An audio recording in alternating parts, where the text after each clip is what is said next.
मेरे प्यारे साथियों, आप सब कैसे हैं? उम्मीद करता हूं कि आप सभी अच्छे और स्वस्थ होंगे। आज मैं आपके लिए एक ऐसी दिल दहला देने वाली सच्ची और डरावनी कहानी लेकर आया हूं, जिसे सुनकर आपकी रूह कांप उठेगी। इस बार की कहानी का नाम है मौत का टापू, पोवेग्लिया आइलैंड की श्रापित दास्तान। एक ऐसा किस्सा जो आपको रातों की नींद से दूर कर देगा। दोस्तों, ये सिर्फ एक डरावनी कहानी नहीं है, बल्कि एक ऐसा अनुभव है जिसे सुनकर आपको एहसास होगा कि हमारी दुनिया में ऐसे भी भूत पिशाच होते हैं जिन्हें हम समझ नहीं सकते। क्या आप तैयार हैं इस भयानक सफर के लिए? तो इस वीडियो को अंत तक जरूर देखें, क्योंकि आगे जो होने वाला है वह आपके रोंगटे खड़े कर देगा। अगर आपको यह कहानी पसंद आए तो वीडियो को लाइक करना ना भूलें, और अगर आप ऐसी ही और खौफनाक सच्ची कहानियां सुनना चाहते हैं तो हमारे चैनल को सब्सक्राइब जरूर करें। बेल आइकन को दबाएं ताकि कोई भी भयानक किस्सा आपसे मिस ना हो जाए। तो चलिए दोस्तों, अब बिना किसी देरी के चलते हैं इस खौफनाक सफर पर और सुनते हैं पोवेग्लिया आइलैंड की श्रापित दास्तान। पोवेग्लिया आइलैंड का दृश्य किसी डरावने सपने से कम नहीं है, जो इटली के पानी से घिरे एक दुर्गम और अज्ञात जगह पर स्थित है। जैसे ही आप इस टापू के पास पहुंचते हैं, हवा में एक अजीब सी ठंडक महसूस होने लगती है, मानो यह आइलैंड खुद में कोई भयानक राज छुपाकर बैठा हो। दूर दूर तक फैला हुआ सन्नाटा इस आइलैंड की रहस्यमयता को और गहरा बना देता है। इस निर्जन स्थान पर इंसानी हलचल का कोई चिन्ह नहीं है, सिर्फ हवाओं का शोर और पेड़ों की सरसराहट सुनाई देती है, जैसे कोई अतीत से कुछ कहना चाहता हो। टापू के किनारे पर खड़े होकर जब आप इसके केंद्र की ओर देखते हैं तो एक पुराना खंडहर हो चुका हॉस्पिटल दिखाई देता है। यह हॉस्पिटल अब सिर्फ ईंटों और पत्थरों का ढेर मात्र बनकर रह गया है। इसकी खिड़कियां टूट चुकी हैं, दरवाजे अधखुले और खंडहर हो चुके हैं, मानो यह कभी जिंदगी से भरा हुआ था, लेकिन अब मौत और निराशा का गवाह बन चुका है। इस हॉस्पिटल की दीवारों पर जमी हुई काई और धूल इसकी वीरानी और बर्बादी की कहानी बयां करती है। दीवारों पर उभर आई दरारें और टूटे फूटे पत्थर बताते हैं कि समय ने इसे अपनी चपेट में ले लिया है, और अब यह एक डरावना प्रतीक बन चुका है, जो किसी समय जीवन और मृत्यु के बीच के संघर्ष का केंद्र था। हॉस्पिटल के चारों ओर सूखे मुरझाए पेड़ खड़े हैं, जिनकी शाखाएं अब सूखकर कंकाल सी दिखती हैं। ये पेड़ जैसे किसी भूतिया फिल्म के पात्र हों, जो सालों से बस उसी जगह खड़े हैं, चुपचाप उस भयानक अतीत को देख रहे हों। इन पेड़ों की शाखाएं इतनी पतली और मुड़ी हुई हैं कि लगता है मानो किसी ने इन पर कोई श्राप डाल दिया हो। इन पर कोई पत्ते नहीं हैं, सिर्फ सूखी टहनियां हैं जो आइलैंड की हवा में धीरे धीरे हिलती रहती हैं, और इनसे कभी कभी अजीब सी आवाजें आती हैं, जैसे किसी ने हल्का सा कराहते हुए कुछ कहा हो। जब आप उस हॉस्पिटल की ओर बढ़ते हैं तो आपके कदम खुद ब खुद धीमे हो जाते हैं। रास्ते पर बिखरी हुई पत्थर की टुकड़ियां और सूखे पत्तों का ढेर इस जगह की वीरानी का संकेत देते हैं। रास्ते के दोनों ओर बर्बाद हो चुके छोटे छोटे मकान और इमारतें हैं, जो अब सिर्फ कंकालों के ढेर बनकर रह गए हैं। इन इमारतों की खिड़कियों और दरवाजों से झांकती अंधेरी परछाइयां ऐसा एहसास दिलाती हैं कि मानो ये इमारतें अपनी कहानी सुनाने के लिए बेताब हों, लेकिन साथ ही इनमें इतनी दहशत है कि कोई भी उनके पास जाने की हिम्मत न जुटा सके। आगे बढ़ते हुए हॉस्पिटल के गेट पर पहुंचते ही एक भारी और गहरे अंधेरे का सामना होता है। यह गेट लोहे का बना है, लेकिन अब जंग खा चुका है। इस पर गहरी दरारें हैं और जंग का रंग काला हो चुका है, जिससे यह और भी डरावना दिखता है। गेट के ऊपर अब कोई नाम या चिन्ह नहीं बचा है, लेकिन अगर ध्यान से देखा जाए तो थोड़ा बहुत निशान नजर आता है, मानो यहां कभी किसी अस्पताल का नाम लिखा था, जो अब समय के साथ मिट गया है। जैसे ही आप गेट को पार करते हैं, आपकी सांसें भारी हो जाती हैं, दिल की धड़कन तेज हो जाती है और एक अजीब सा डर दिल में समा जाता है। यह डर एक तरह का चेतावनी संकेत है कि यहां कुछ सही नहीं है। अंदर दाखिल होते ही हॉस्पिटल के हॉल में एक सन्नाटा फैला हुआ है, जो आपके अंदर तक सिहरन पैदा कर देता है। फर्श पर जमी हुई धूल और टूटे हुए फर्नीचर की बिखरी चीजें यह दिखाती हैं कि इस जगह को सालों से किसी ने छुआ नहीं है। दीवारों पर लगी जंग लगी लोहों की खिड़कियों से कभी कभार धुंधली रोशनी छनकर आती है, जिससे हॉल में एक भयानक चमक पैदा होती है। इस रोशनी में फर्श पर बिखरे हुए पुराने स्ट्रेचर और व्हील चेयर दिखाई देते हैं, जो अब टूटी फूटी हालत में पड़े हैं। यह सब देखकर ऐसा लगता है जैसे समय अचानक यहां ठहर गया हो और यह हॉस्पिटल उन आखिरी पलों को जीवित रखने की कोशिश कर रहा हो जब यहां जिंदगी और मौत के बीच की लड़ाई लड़ी जा रही थी। हॉस्पिटल के हर कोने से अजीब अजीब आवाजें सुनाई देती हैं। कभी कभी ऐसा लगता है कि किसी ने दूर से पुकारा, कभी कोई दरवाजा अपने आप बंद होने की आवाज आती है और कभी कभी अचानक से हवा की सीटी जैसी आवाज कानों में गूंजती है। ऐसा लगता है कि इस हॉस्पिटल में अब भी कोई मौजूद है, लेकिन वह दिखता नहीं। यह हॉस्पिटल अब भूतों का घर बन चुका है, जिनकी आत्माएं शायद अब भी यहां भटक रही हैं। हॉस्पिटल की ऊपरी मंजिलों पर जाने के लिए जब आप सीढ़ियों की ओर बढ़ते हैं तो हर कदम पर धूल के बादल उड़ते हैं।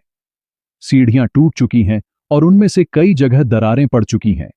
ऊपर जाते हुए दीवारों पर लगी पुरानी तस्वीरें और पोस्टर नजर आते हैं, जिनमें से कई अब धुंधले हो चुके हैं। ये तस्वीरें शायद किसी समय यहां इलाज करवाने वाले मरीजों की होंगी, या शायद उस समय के डॉक्टरों और नर्सों इन तस्वीरों की दरारों और धुंधलेपन से साफ दिखता है कि समय ने इन पर अपनी अमिट छाप छोड़ दी है। जैसे ही आप ऊपर की मंजिल पर पहुंचते हैं, एक अजीब सी ठंडक महसूस होती है। वहां की हवा और भी ज्यादा भारी हो जाती है। कमरों के दरवाजे बंद पड़े हैं, लेकिन कुछ दरवाजे आधे खुले हैं, जैसे किसी ने जल्दी में इन्हें छोड़ दिया हो। इन कमरों के अंदर अब सिर्फ टूटे हुए बिस्तर, बिखरी हुई चीजें और धूल जमी हुई दिखती है। एक कमरा विशेष रूप से डरावना है, जिसमें दीवारों पर खून के धब्बे नजर आते हैं। यह देखकर लगता है कि यहां कुछ बेहद भयानक घटित हुआ होगा। आइलैंड के चारों ओर फैली प्रकृति भी अब उस हॉस्पिटल के साथ साथ खंडहर हो चुकी है। पेड़ पौधे सूख चुके हैं और घास भी मुरझा गई है। पक्षियों की कोई आवाज नहीं सुनाई देती और ऐसा लगता है कि इस आइलैंड ने सभी जीवों को खुद से दूर भगा दिया है। आकाश पर बादल छाए रहते हैं, जो इस जगह के भयानक माहौल को और भी गहराते हैं। सूरज की रोशनी भी यहां कम ही पहुंचती है, और जब कभी यह आइलैंड रोशनी में नहाता है, तब भी वह रोशनी फीकी और उदास होती है। पोवेगलिया आइलैंड अब सिर्फ एक खंडहर नहीं, बल्कि मौत का टापू बन चुका है। इसका हर कोना, हर दीवार, हर पेड़ एक भूतिया कहानी कहता है। कहते हैं कि इस आइलैंड पर जो भी गया वह वापस नहीं आया। उसकी चीखें आज भी हवाओं में गूंजती हैं और यह आइलैंड हमेशा के लिए मौत और भय का प्रतीक बन गया है। पोवेगलिया आइलैंड की काली कहानी की शुरुआत होती है सैकड़ों साल पहले, जब यूरोप पर प्लेग नामक महामारी का कहर बरस रहा था। इस बीमारी ने पूरे महाद्वीप को अपनी चपेट में ले लिया था। लोगों की जिंदगी मौत के डर में बदल गई थी। जैसे ही कोई इंसान इस भयानक बीमारी का शिकार होता, उसकी मौत निश्चित मानी जाती थी। पूरे पूरे गांव तबाह हो चुके थे और शहरों की गलियों में शवों के ढेर लगने लगे थे। इसी खौफनाक दौर में इटली की सरकार ने एक कठोर कदम उठाया। उन सभी मरीजों को जो प्लेग से पीड़ित थे, एक टापू पर भेजा जाने लगा ताकि बीमारी और न फैले। यह टापू था पोवेगलिया आइलैंड, जो बाद में मौत का टापू के नाम से मशहूर हुआ। यह आइलैंड पहले एक शांत और सुंदर स्थान था, जहां समय की धारा धीरे धीरे बहती थी। लेकिन प्लेग के आने के बाद इस आइलैंड की तस्वीर ही बदल गई। अब यहां केवल मौत का बसेरा था। आइलैंड के किनारे प्लेग पीड़ितों से भरे छोटे छोटे जहाज लगते, जो शहरों और गांवों से मरीजों को लेकर यहां आते थे। इन जहाजों पर बैठे मरीजों के चेहरे पर डर और दर्द साफ झलकता था। उनके शरीर पर काले नीले धब्बे, सूजी हुई त्वचा और बुखार से तपते शरीर बीमारी की गंभीरता का संकेत देते थे। जैसे ही जहाज किनारे लगते, मरीजों को बाहर निकाला जाता, लेकिन उनके शरीर इतने कमजोर हो चुके होते कि कई तो अपनी नाव से बाहर कदम रखते ही ढह जाते। पोवेगलिया आइलैंड को प्लेग के मरीजों के लिए एक आइसोलेशन अस्पताल बना दिया गया था। प्लेग, जिसे ब्लैक डेथ के नाम से जाना जाता था, यूरोप में महामारी का रूप ले चुकी थी। यह बीमारी इतनी खतरनाक थी कि जिस भी व्यक्ति को छू जाती, उसकी मौत निश्चित थी। पोवेगलिया आइलैंड को एक अंतिम गंतव्य के रूप में चुना गया, जहां प्लेग से पीड़ित लोगों को भेजा जाता था। सरकार का मानना था कि इस टापू पर मरीजों को रखने से शहरों में बीमारी का प्रसार रुक जाएगा, लेकिन इस फैसले ने इस आइलैंड को नर्क का रूप दे दिया। जैसे ही प्लेग का प्रकोप बढ़ने लगा, पोवेगलिया आइलैंड पर मरीजों की संख्या बढ़ती गई। डॉक्टर और नर्सें अपनी पूरी कोशिश कर रहे थे कि किसी तरह मरीजों की देखभाल हो सके, लेकिन हालात बेकाबू होते जा रहे थे। एक एक करके मरीजों को अस्पताल में लाया जाता, लेकिन वहां जगह कम पड़ने लगी। हर ओर मरीजों की चीखें और कराहें सुनाई देती थीं। अस्पताल के हर कोने में लोग तड़पते हुए लेटे थे, उनके शरीर प्लेग के जख्मों से भरे हुए थे और उनका दर्द असहनीय था। डॉक्टरों के पास भी इलाज के सीमित साधन थे। प्लेग का कोई सटीक इलाज न होने के कारण डॉक्टर केवल मरीजों की दर्द को कम करने की कोशिश कर रहे थे। मरीजों के शरीर पर काले धब्बे, सूजन और तेज बुखार उनके अंत की ओर इशारा कर रहे थे। यह दृश्य किसी डरावनी कहानी से कम नहीं था। अस्पताल पहले ही मरीजों से भर चुका था। मरीजों के चेहरे पर गहरा दर्द, बेचैनी और असहायता झलक रही थी। डॉक्टर और नर्सें हर दिन सैकड़ों लोगों की देखभाल कर रहे थे, लेकिन मरीजों की संख्या इतनी ज्यादा थी कि अस्पताल में जगह खत्म हो गई थी। हर ओर प्लेग से पीड़ित लोग कराहते और चिल्लाते नजर आते थे। कोई किसी की मदद नहीं कर पा रहा था। लोगों की चीखों ने इस आइलैंड के शांत वातावरण को भी डरावना बना दिया था। डॉक्टर और नर्सें भी अब बीमारी की भयावहता से हताश हो चुके थे। कई बार उन्हें खुद अपने मरीजों को मरते देखना पड़ता था, लेकिन वे कुछ नहीं कर सकते थे। प्लेग का कोई इलाज नहीं था और जो एक बार संक्रमित हो जाता था उसकी मौत निश्चित थी। यह अस्पताल अब मरीजों के लिए उम्मीद का स्थान नहीं था, बल्कि यह एक नरक में तब्दील हो चुका था, जहां से बाहर निकलने का कोई रास्ता नहीं था। जब अस्पताल में और अधिक मरीजों को रखने की जगह नहीं बची और डॉक्टरों के पास कोई और उपाय नहीं था, तब सरकार ने एक कठोर निर्णय लिया। मरीजों की संख्या इतनी ज्यादा हो चुकी थी कि उन्हें अस्पताल के अंदर भी रखा नहीं जा सकता था। प्लेग के प्रकोप को रोकने के लिए सरकार ने फैसला किया कि सभी संक्रमित मरीजों को जिंदा जलाकर मार दिया जाए। यह फैसला न सिर्फ भयानक था, बल्कि मानवता के खिलाफ भी था। आइलैंड पर बड़ी बड़ी चिताएं लगाई गईं। मरीजों को एक एक करके उन चिताओं में फेंका जाने लगा। आग की लपटें ऊंची उठ रही थीं और उनके साथ उठ रही थीं उन मरीजों की चीखें जो अपने आखिरी समय में भी दर्द से कराह रहे थे। उनकी चीखें पूरे आइलैंड में गूंज रही थीं और ऐसा प्रतीत हो रहा था कि यह आइलैंड अब आत्माओं की गिरफ्त में आ चुका है। जले हुए शरीरों की गंध हवा में तैर रही थी और आइलैंड का हर कोना मौत की गवाही दे रहा था। कहते हैं कि जिन लोगों को जिंदा जलाया गया था, उनकी आत्माएं आज भी इस आइलैंड पर भटकती हैं। वे कभी शांति नहीं पा सकीं। उनका दर्द, उनकी पीड़ा अब इस आइलैंड की हर चीज में समा चुकी थी।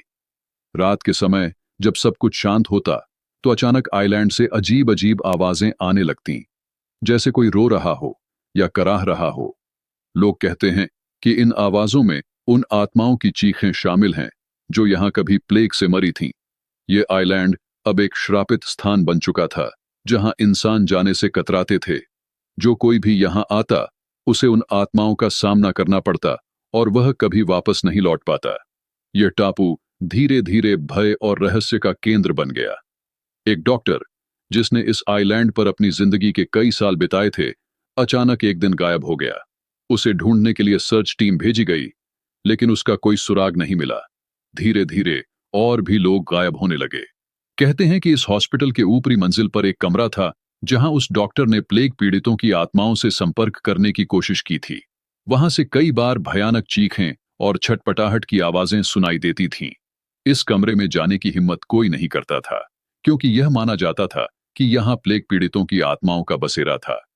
जब गायब होने की घटनाएं बढ़ने लगीं और हॉस्पिटल में भूतिया हरकतें आम हो गईं, तो सरकार को मजबूर होकर इस हॉस्पिटल को पूरी तरह से बंद करना पड़ा। हॉस्पिटल के दरवाजों पर ताले डाल दिए गए और आइलैंड को फिर से एक निर्जन स्थान बना दिया गया। अब यह आइलैंड सिर्फ खंडहर बनकर रह गया था, लेकिन यहां की आत्माएं शायद अब भी चैन से नहीं बैठीं। कहते हैं कि आज भी रात के समय इस आइलैंड से चीखों और कराहों की आवाजें आती हैं। कोई भी इंसान इस आइलैंड पर जाने की हिम्मत नहीं करता, क्योंकि जो भी गया वह वापस नहीं लौटा। आज भी पोवेगलिया आइलैंड को एक श्रापित जगह माना जाता है। यहाँ की हवाएं भी किसी भयानक कहानी को बयान करती हैं। आइलैंड के चारों ओर अब भी वही पुरानी खंडहर हो चुकी इमारतें खड़ी हैं, जो उस दर्दनाक अतीत की गवाह हैं। सूखे पेड़, टूटे हुए दरवाजे और खंडहर बन चुकी दीवारें इस आइलैंड की वीरानी और डरावनी तस्वीर को और गहरा करती हैं। यह टापू अब एक भूतिया दुनिया में तब्दील हो चुका है, जहां इंसान तो क्या, कोई पक्षी भी जाने की हिम्मत नहीं करता। आज पोवेगलिया आइलैंड पूरी तरह से बंद है, लेकिन इसके बारे में कहानियां आज भी जिंदा हैं। कई साहसी लोग, जो यहां की भूतिया कहानियों को सच मानते हैं, इस आइलैंड पर जाने की कोशिश करते हैं। कुछ का कहना है कि उन्होंने यहां अजीब आकृतियां देखी हैं। कुछ ने दावा किया है कि उन्हें यहां अनजानी शक्तियों का सामना करना पड़ा। जो भी हो, पोवेग्लिया आइलैंड अब एक ऐसा स्थान बन चुका है जहां मौत और भय का साम्राज्य है। यह आइलैंड, जो कभी जीवन और आशा का प्रतीक था, अब सिर्फ दर्द, मृत्यु और पीड़ा की यादों को समेटे हुए है। यहां की आत्माएं अब भी चैन से नहीं हैं और शायद कभी होंगी भी नहीं। इस आइलैंड पर जो भी जाता है वह इस श्रापित जगह की दास्तां का एक हिस्सा बन जाता है और वह कहानी फिर से जिंदा हो जाती है जो कभी खत्म नहीं हो सकती।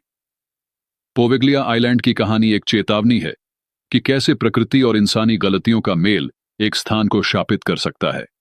यहां की हवाओं में, पानी में और हर एक इमारत में उन लोगों की कहानियां बसी हैं जिन्होंने यहां अपनी जान गंवाई। समय चाहे जितना भी बीत जाए, इस आइलैंड की कहानियां कभी खत्म नहीं होंगी।